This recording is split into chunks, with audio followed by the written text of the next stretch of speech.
Ya, kalaupun nanti ada ijazah yang kemudian dalam tanda kutip itu bisa dibuktikan, ya dan ternyata ijazah itu mungkin dibuat dengan sangat rapi, kita sangat mempertanyakan kenapa bisa UGM mengeluarkan ijazah dengan skripsi yang abal-abal semacam itu. Jadi skripsinya saya katakan abal-abal, ya. Saya Dr. Rismon sudah memeriksa sendiri, bahkan sudah kita lakukan uji fisik dan uji forensik terhadap skripsinya, gitu. Dan jelas sekali bahwa skripsinya itu banyak sekali kesalahan, banyak sekali keganjilan, termasuk tidak ada lembar pengasahan, nama dosen pembimbing yang salah, ya.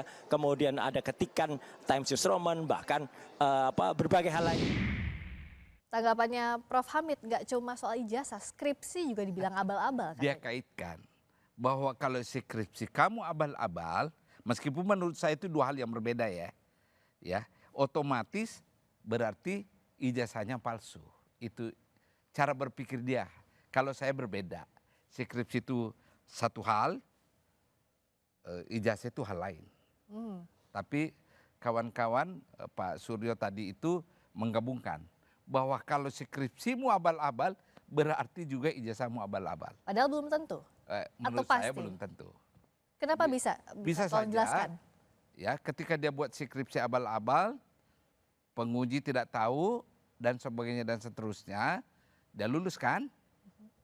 Kemudian dia dapat ijazah, bisa saja.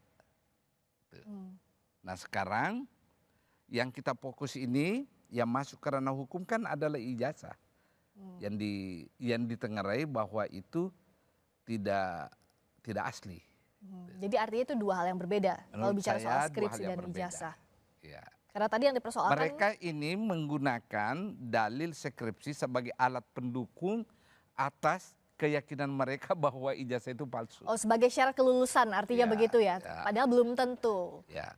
Karena di skripsi tahun yang sama tanda tangan dosennya juga beda, lalu juga tidak ada lembar pengesahan, maka itu dikatakan skripsinya palsu. Nah, ijazahnya pun demikian.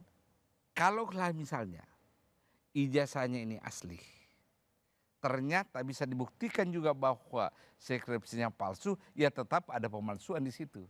Skripsi itu kan tetap pemalsuan.